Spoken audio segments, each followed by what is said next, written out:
ദൈവത്തിന് ജാതി മതമൊന്നുമില്ല. അങ്ങനെ നോക്ക് മനസ്സ് കൊള്ളാവോ? അതെ തന്നെ. ഇത് ഉഴുന്നൂടെയാണ്. എന്തിനാണ് സാധനം? ഈ സാധനം ഇത് സാധനം ഇത് ഉണ്ടാക്കണത് പഴക്കേക്ക്. പഴക്കേക്കിൽ എന്തൊക്കെ ആഡ് ചെയ്യും പറയും? ഓ പഴക്കേക്കില്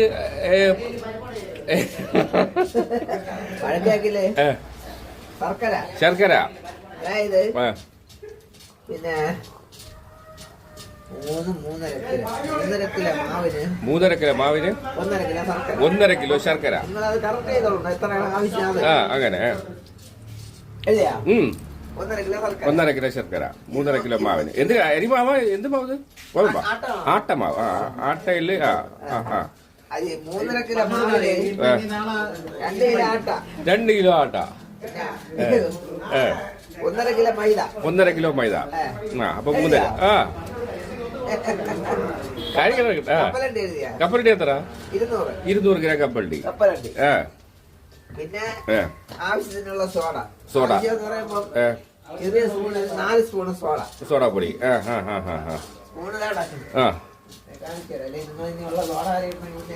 അതെ സോഡാപ്പൊടി നോക്കിക്കളെ. ഇതാണ് സ്പൂണ് എന്റെ അളവ്. വലിയ സോഡാപ്പൊടി കാണിച്ചു കൊടുക്കുന്നത് വീട്ടില ആളുകൾ കണ്ടു പഠിക്കട്ടത്.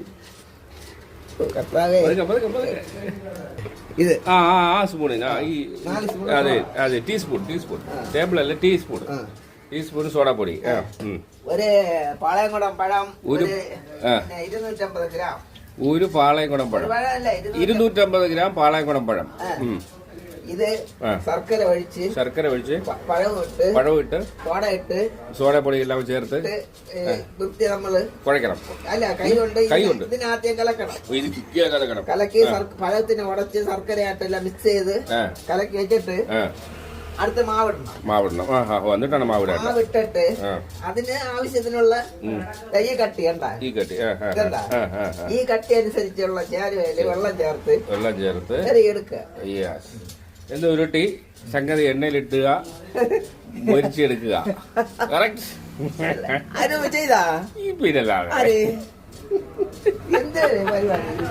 ഇതെല്ലാം സ്പോട്ടിക് പരിപാടികളാണ്. എല്ലാം ലൈവ് ആണ്. പണി ഉറപ്പാണ്.